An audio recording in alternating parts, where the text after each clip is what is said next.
Controlling the rules. Rules that violate the heart of God and his redemption are meant to be challenged. Rules that violate the heart of God and his redemption are meant to be challenged.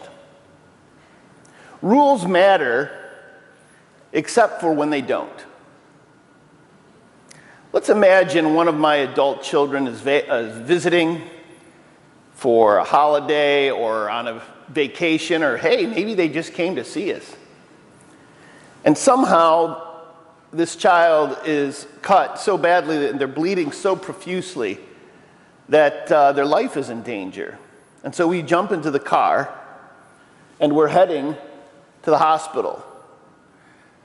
But it's very important that I not break the law, so I'm very careful not to break the speed limit because, you shouldn't break the law, right? And so I drive right within the limits of the speed limit and I get to the hospital. Now, how many parents in this room would be happy with that kind of a decision? And I'm not saying that I should drive recklessly. I'm not saying that I should put others at risk to an extreme. But if my child had been cut that way and was bleeding, and if I felt his life was in danger, I think I'd speed.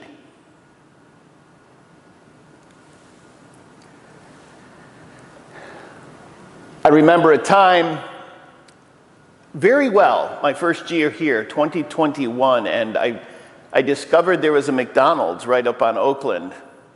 And so every once in a while I'd get a breakfast sandwich and get coffee, and they were doing this whole mobile ordering thing, because of COVID, and so they're still figuring it out. So I went over to get my mobile order, and it wasn't ready. So I went in, and I'm standing, and all of a sudden, in the drive-thru, I look over, here's the counters, and there's this guy just losing his mind, yelling at this poor little girl who's trying to, probably in her late teens, trying to give her food, and he takes the food and throws the bag at her.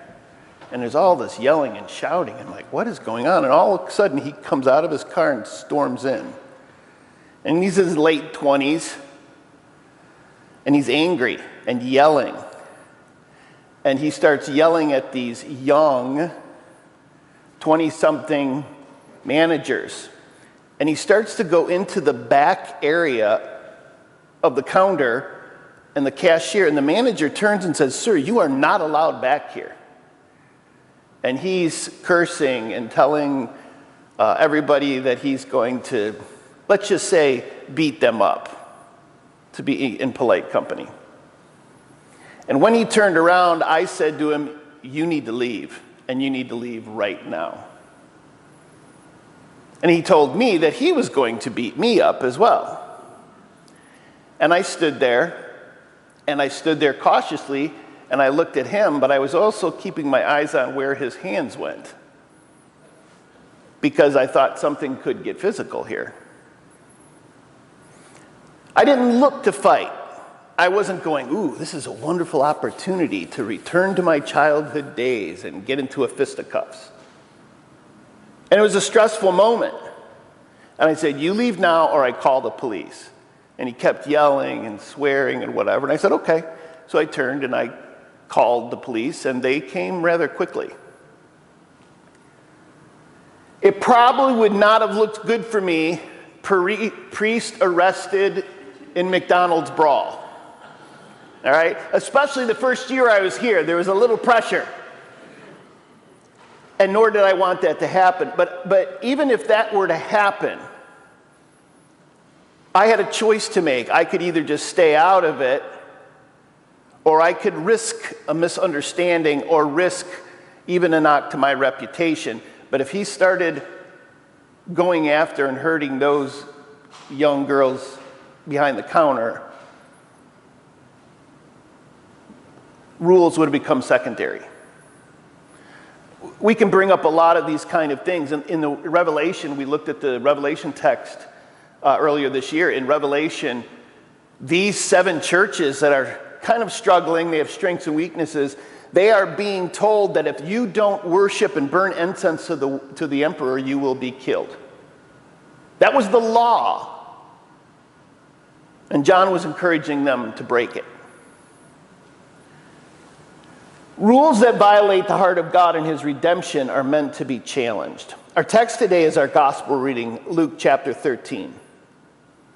And our first point in verse 10 of Luke chapter 13 is the teacher and his lesson. The teacher and his lesson. Now he, Jesus, was teaching in one of the synagogues on the Sabbath. And just then there appeared a woman with a spirit that had crippled her for 18 years. She was bent over and was quite unable to stand up straight. Now let's not brush by this passage real quick. Jesus is in the middle of teaching in the synagogue. The synagogue had some kind of ceremony. We wish we knew more about how synagogue worship went. We have bits and pieces. But much of the gatherings of the early church were based on synagogue worship, with the addition of Holy Communion. And so Jesus is in the middle of teaching, and this woman comes over, and she's bent over, and we're not sure exactly what she had. It could have been a fused spine, we don't know. But she's bent over, and the reason she's probably coming in late is because it was nightmarish physical work for her to get there. Speculation, but pretty good speculation. And in the middle of the teaching, you see this woman come in. Now, according to the ceremonial rules, that would have been disruptive, right? According to proper etiquette during a service, you certainly wouldn't be coming in that late and in the middle of someone's teaching. And Jesus could have said, well, what is this woman thinking? He doesn't. He stops, and instead of an irritation or somebody coming in to bother the service, he sees someone who's suffering. He doesn't see someone to be used or controlled. He sees someone to love. So what does he do? He teaches a lesson while he's teaching a lesson. Which brings us to our second point, an unplanned act of deliverance, verse 12. When Jesus saw her, he called her over and said, "Woman, you are set free from your ailment." And when he laid hands on her, immediately she stood up and began praising God. Later, Jesus uses the word that Satan had bound her for 18 years. And we don't want to get distracted on this point. But there is an interaction, and there is an influence in this world between our emotions, between the physical, between disease, and between the unworld and evil world. The New Testament never solves that problem for us, but gives us insight to the complexity and realization of how illness and disease work in this life. And part of this woman's problem is you have the evil one and his forces coming after her for whatever reason to use this illness to hurt her. And I think that's something I just want to step out and say very clearly. You have enemies that hate you and want your destruction, that are unseen. And you have a God who says, greater is he that is in you than he that is in the world. So we have nothing to fear. But we're told to stay alert. Jesus lays hand and heals this woman. Rules that violate the heart of God and his redemption are meant to be challenged. What is the response of the leader of the synagogue? But when the leader of the synagogue, indignant because Jesus had cured on the Sabbath, kept saying to the crowd, wearing it out, emphasizing it over and over, there are 6 days on which to work, and work can be done. Come on those days and be cured, and not on the Sabbath day. Who is this man worried about? Was he worried about the woman? Did he care for her ailment? Did he marvel in what Jesus had done? No, somebody broke the rules. Somebody wasn't Episcopalian. Because Episcopalians, and then, I'm sorry, you hear that word, and this isn't just my first rodeo in Episcopalianism, by the way. I've been in Episcopalianism for a long time. We're Episcopal because we're Episcopal, and I sit there and go, no, that's this parish. No, that's that parish. Actually, no, it's this parish. But then we do have some uniformity, don't we? We do have some ceremony, but why does that ceremony matter? What's behind why some of our rules are so important? Let's meddle now. Let's get into our life rules. In this family, we don't. And if you're going to do this, then this is. And these rules, if you kind of start unpacking them, which for some reason we never do, or we choose not to, because they were handed down, right? Or I've come to this because of my experience. When we start to unpack and unveil them, are these rules really about loving ourselves and other people? Or are they about a sense of control that we really don't have and really desperately want? We can be hard on the synagogue leader today, but maybe we should stop and reevaluate some of our hard and fast rules. Are they really about the character of God and loving others?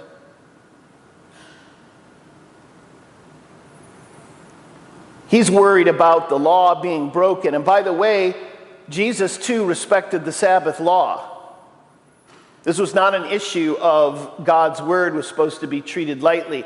But Jesus knew the purpose of the Sabbath and why God put the Sabbath in place, and it wasn't so the powerful could manipulate the weak.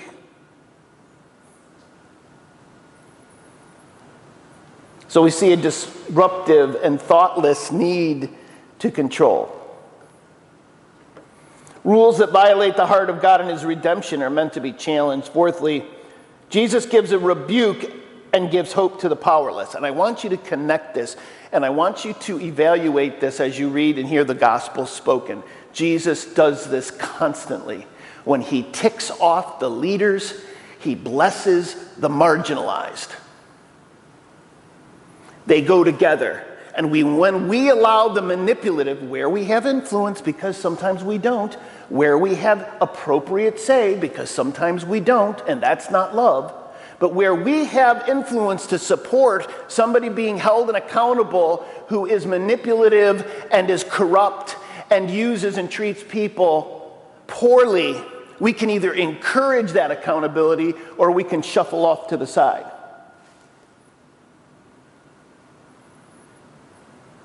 Well, you never question the leader. You never question that person. Oh, that's what's been happening in these synagogues.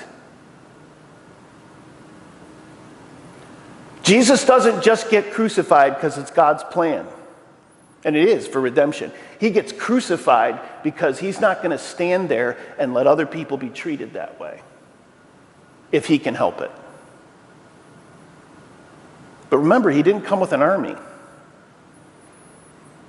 And he didn't start being, he was wise and loving in how he did it. But you look when he comes against these people who have been marginalizing and using their sheep for this long, and he comes into it, now you hear name calling. We should never call names. What would Jesus do? His name calling isn't because he's trying to punish. His name calling was keeping in with character and patterns that all people see, but they didn't want to see it. Because it meant they'd have to risk something. It meant something they desperately needed might be lost. And they had a lot to lose, by the way. We're going to get to that in a second. A rebuke that gives hope to the powerless. Look in verse 15. But the Lord answered him and said, "You hypocrites, you play actors, you phonies, you fakes. Does not each one of you on the Sabbath untie his donkey? You're not going to let your animal sit out there and be so thirsty that it's in in discontent, you'll take it over and give it some water. And ought not this woman, a daughter of Abraham, she's Jewish, she's one of you, whom Satan bound for 18 long years, be set free from the bondage on the Sabbath day? Isn't this what the Sabbath rest is all really about? And of course, you had to have that theology to understand that the Sabbath was made for man, not man for the Sabbath.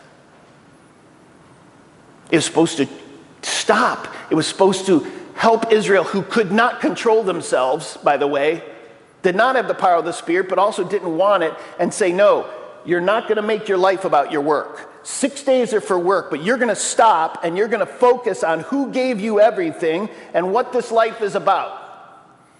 And it's me, and life is found in me, not in your work. Does that apply to us today? Shabbat in the Hebrew is focusing on God. That's why Christ comes and fulfills this and says, I am the pathway to eternal rest, to eternal peace, to eternal wholeness. And this is a sign of that wholeness, what he does with this woman.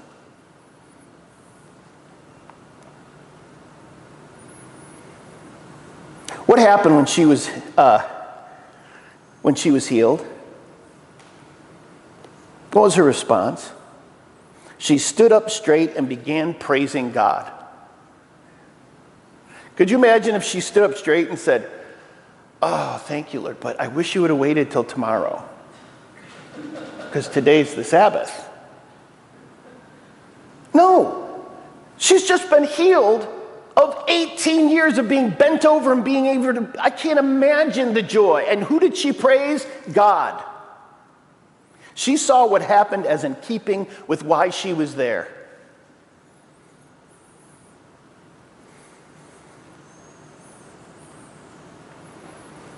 When he said this, all his opponents were put to shame. So there are a couple there, not just the synagogue ruler, but the synagogue ruler was an acolyte of the Pharisees. He was a cohort or a minion of the Pharisees, Sadducees, and scribes, who had been doing this oppressing and controlling. And when he said this, all of his opponents were put to shame, and the entire crowd was rejoicing at all the wonderful things he was doing. You remember the one phrase in one of the Gospels, I want to say it first pops up in Mark, but whatever it is, Jesus teaches, and there's even healing and power. And they said, he teaches with authority, not like the scribes and the Pharisees. Holy cow, is that a telling statement? He preaches with authority. See, the truth has its own authenticity and power. And the crowd, the rabble, could separate out what Jesus was teaching and the hypocrisy and garbage they knew they were getting from the Pharisees. But what are you going to do? This is, I got to be in the synagogue. I don't have any job. I don't have any connections. I'm a Jewish person. Here I am. Jesus was different. And it wasn't because of his style, by the way. Notice the joy of the healed woman, the exuberance of the crowd, who knew all too well the condescending, pretentious, and manipulative ways of the Jewish leaders and their minions, the synagogue leader. Notice also the indignation of the synagogue ruler and the hatred that the Jewish leaders had for Christ. This isn't the first Sabbath interaction. There's 3 in Luke. I'm just going to read little parts of it. Luke 6. Then Jesus said to them, I ask you, is it lawful to do good or harm on the Sabbath, to save a life or destroy it? Verse 10. After looking around at them, he said, stretch out your hand. He did so. He had a withered hand, and his hand was restored. Verse 11. He broke the rules.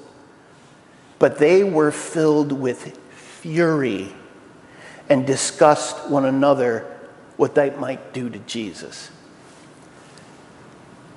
When you break the rules, when someone has decided the rules are what matter, why the rules are there, whatever, we're fill in the blank. The rules are about the rules. The heart of somebody, the context of somebody, the complexity of somebody doesn't matter. This is what we believe. The discussion is over.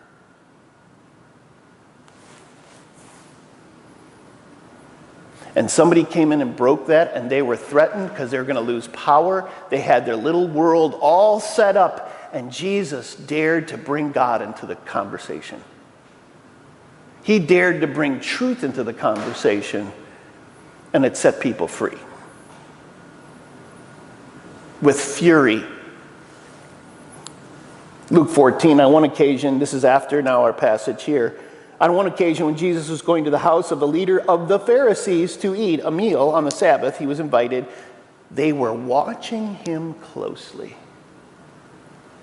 You better watch that so-and-so person. They're trouble, let me tell you. They're not going to go along with the system. They're not a team player.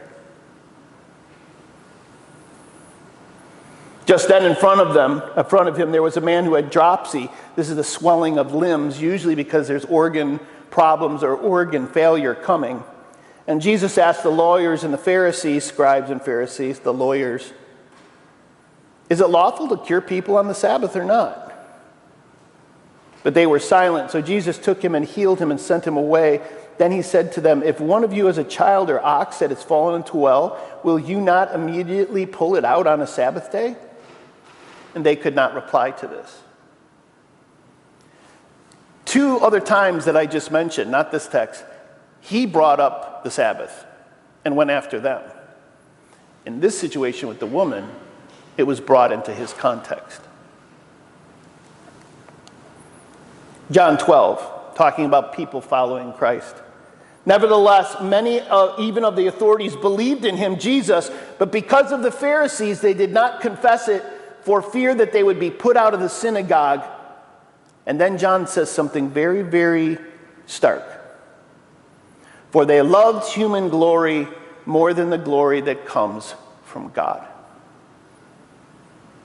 Do you know, to this day, Jesus Christ has not been completely received his honor and glory. He's still waiting for the final day where everyone, no matter if they are followers or not, know him as the Lord of the universe. That glory might not come right away when we put God and his truth and loving people and standing for justice. And how we do that takes wisdom and time and other communal people that are wise. But rules that violate the heart of God and his redemption are meant to be challenged. When we are motivated to worship and know our God in meaningful ways, structure, order, and discipline are blessings for our communal life.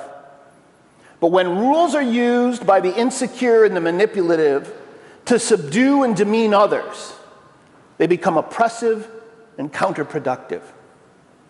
It will take wisdom and patience to navigate situations. We are choosing between right and wrong, approval or disapproval, promotion or perhaps demotion. However, even when God makes that path crystal clear, it will still take courage to trust God to bring us his glory on his timetable. Jeremiah 9, but let him who boasts boast about this, that he understands and knows me, God, Yahweh, that I am the Lord who exercises kindness, justice, and righteousness on the earth. As we seek to be faithful to God and to one another in community, let us put the justice, righteousness, and mercy of God at the forefront of our thinking and actions. And let us make sure that the rules we are following are in keeping with God's true calling and heart for our lives. Thanks be to God.